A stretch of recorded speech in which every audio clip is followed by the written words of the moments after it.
Welcome dear students. Initially we should understand what metabolic processes are.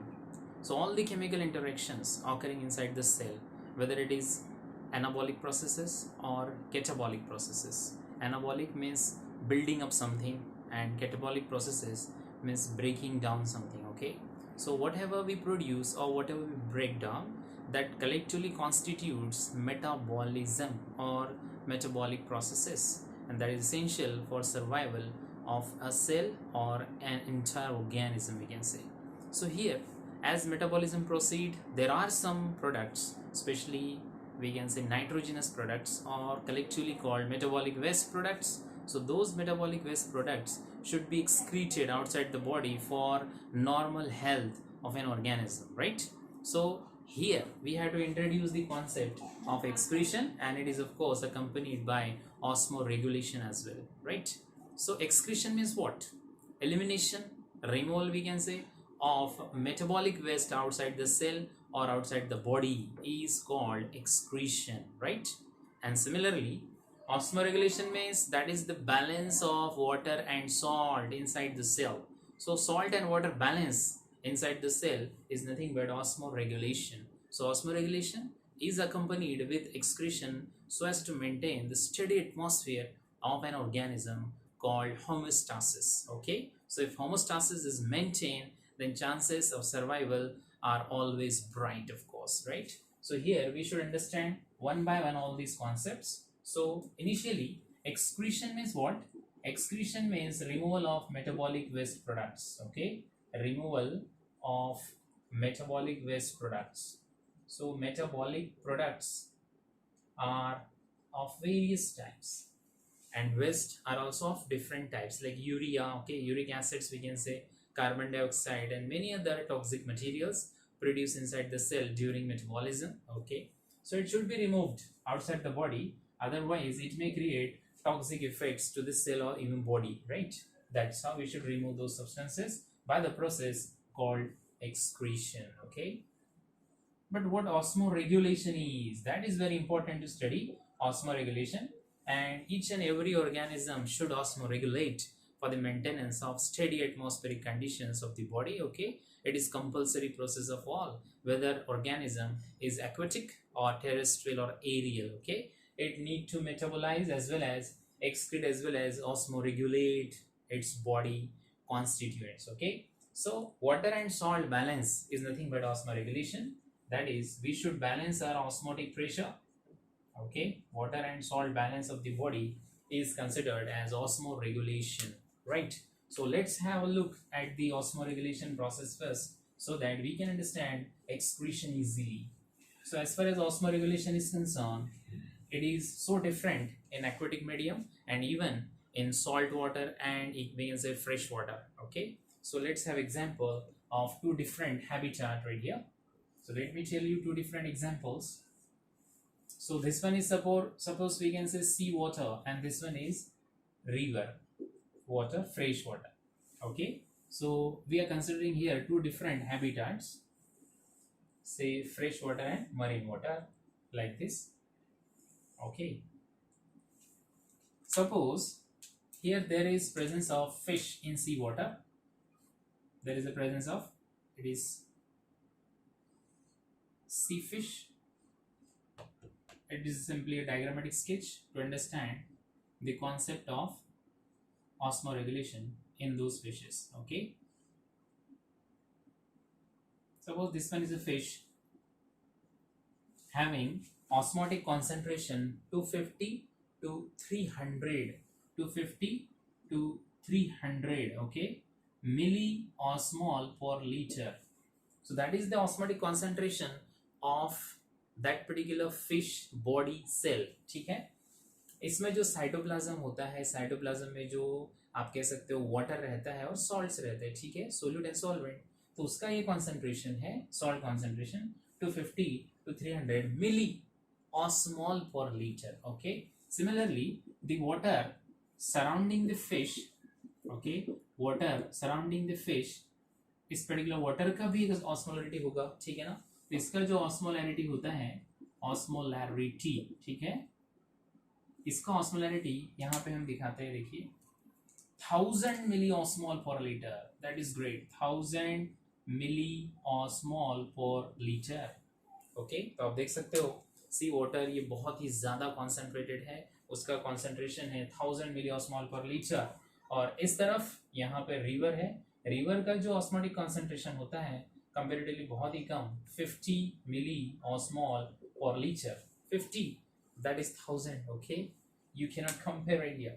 And the fish present right here in river, इस तरह यहाँ पे एक fish दिखा देंगे just like this. okay, so that you can compare. Symmetric fin होते हैं इसमें, आप ऐसे दिखा सकते हो। ओके सो फिश यहाँ पे ऐसे देखिए टर्मिनल माउथ। ओके और इस तरह का फिश यहाँ आप दिखा सकते हो। ऑपरक्यूलम होता है और ये स्केल होते हैं लार्जर साइज इस तरह के। और यहाँ का ऑस्मोटिक कॉन्सेंट्रेशन कितना है, सेम 250 to 300 मिली ऑस्मॉल पर लीटर।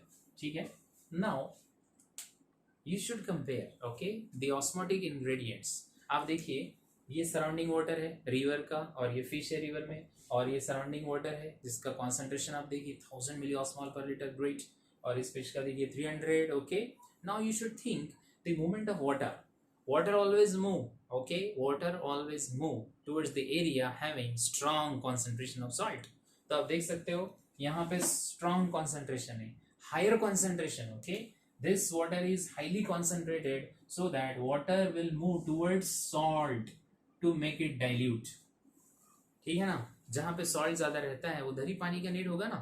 सपोज हमने टी प्रिपेयर किया, टी बनाया है, चाय बनाई है। ओके तो अगर वो काफ़ी स्वीट हो जाए चाय, ओके तो हम उसमें मिल्क ऐड करेंगे या water to make it dilute. Similarly यहाँ पे आप देख सकते हो यहाँ सॉल्ट ज़्यादा हो गए बाहर की तरफ, तो बॉडी के अंदर का पानी जो है एक्सॉस्मोसिस से बाहर की तरफ जाएगा और इसको बैलेंस करने का कोशिश करेगा। ठीक है, तो यहाँ पे आप देख सकते हो क्या होता है, यहाँ पे होता है एक्सोस्मोसिस।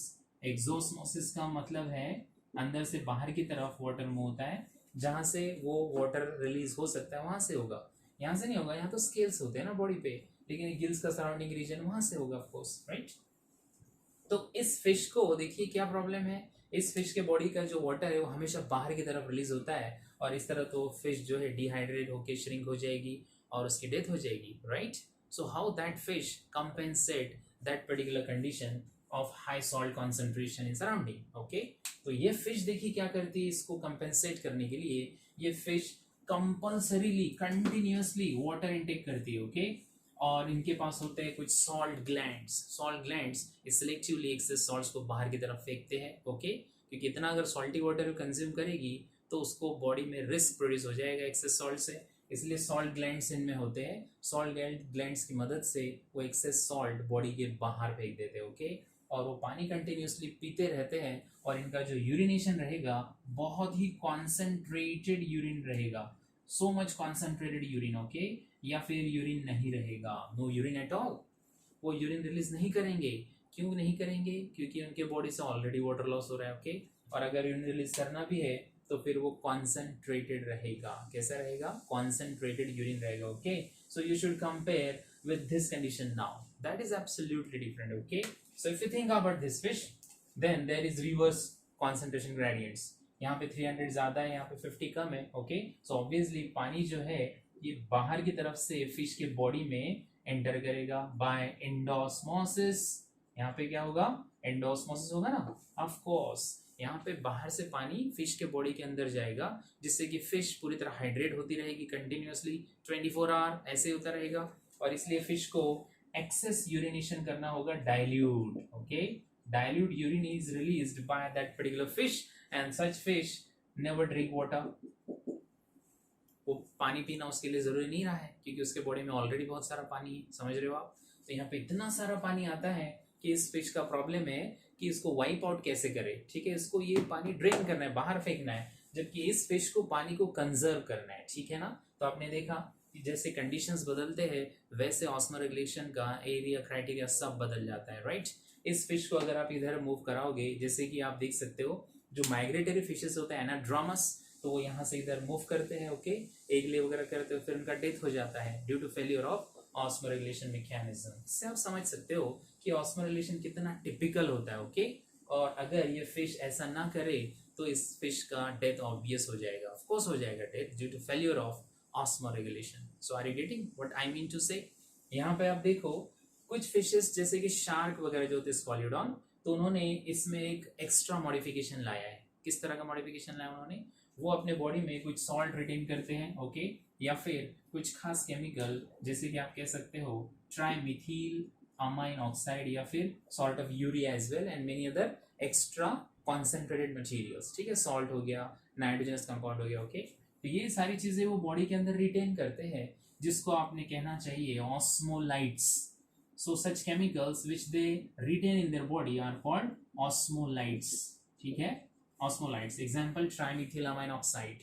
तो ये ऐसे ऑस्मोलाइट्स को बॉडी में रिटेन करते हैं और अपने बॉडी का कॉन्सेंट्रेशन जो 300 होता है इससे बढ़ाकर वो कर लेते हैं सिमिलर टू सराउंडिंग वाटर।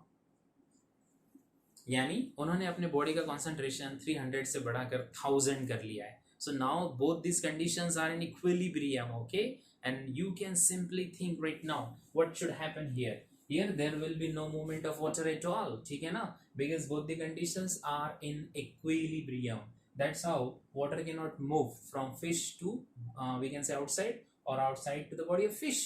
पानी का movement होगा ही नहीं because conditions are in equilibrium. So such mechanism is called yes conformation. इसको आपने कहना चाहिए osmo conformation, और इस तरह के फिश को आपने कहना चाहिए osmo conformers, okay, osmo conformers. Example Scoliodon और many we can say aquatic animals, invertebrates, okay.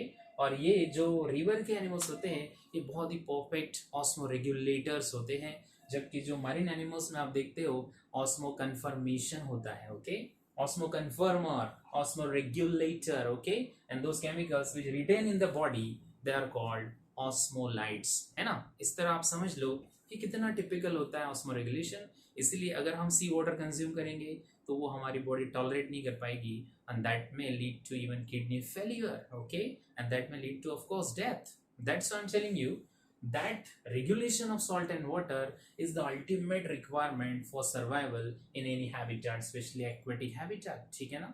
तो ये फिश को यहाँ रहना थोड़ा मुश्किल हो जाएगा और इस फिश को यहाँ रहना थोड़ा सर्वाइव करना मुश्किल हो जाएगा just because of failure of concentration regulation, okay. तो ऑस्मोटिक प्रेशर रेगुलेट करना कितना इंपॉर्टेंट होता है इस चीज से आप समझ गए होंगे। इसलिए हमारे बॉडी में क्या है ऑस्मो रेगुलेशन के लिए?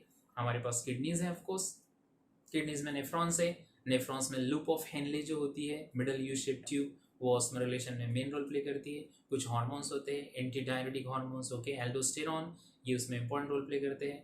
हमारी स्किन, इसमें स्वेट ग्लैंड्स होते हैं, ये ऑस्मो रिलेशन में ट्रिमेंडस रोल प्ले करते हैं।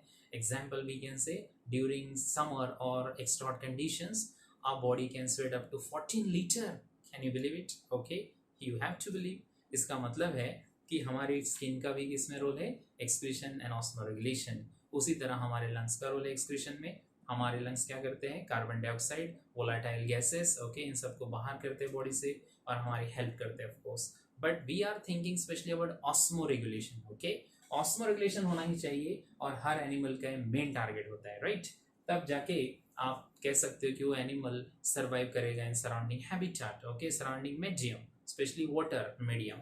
तो ये ऑस्मो रेगुलेशन अगर आप समझ गए तो आप एक्सक्रीशन को समझना काफ़ी सिंपल हो जाएगा, क्योंकि यहाँ हमें बॉडी में कुछ चीज़ें जो रखनी नहीं है, कुछ चीज़ें हैं जो बॉडी में रिटेन करनी है। That's how that is completely taken over by kidneys. तो किडनीज क्या करते हैं फिर? जिसकी ज़रूरत है उतना सॉल्ट बॉडी में रखते हैं और एक्सेस बॉडी के बाहर करते हैं। अगर ये कॉन्सेंट्रेशन मिसमैच हो जाए so then we have to face some problems related to osmolarity, related to osmotic balance, or we can say homeostasis, ठीक है। तो ये था इसका introduction based on osmoregulation. So that topic will be continue from next lecture with respect to excretion and different metabolic forms of excreted products like ammonia, urea, uric acid, guanine, okay, amino acids as well, okay, और trimethylamine oxides and many more, okay. So इसको आप video को फिर से देख लीजिए। अगर कुछ डाउट है, आपको समझ नहीं पाएगा आप कुछ, तो इसको आप दोबारा भी देख सकते हो, ओके। Thanks for watching.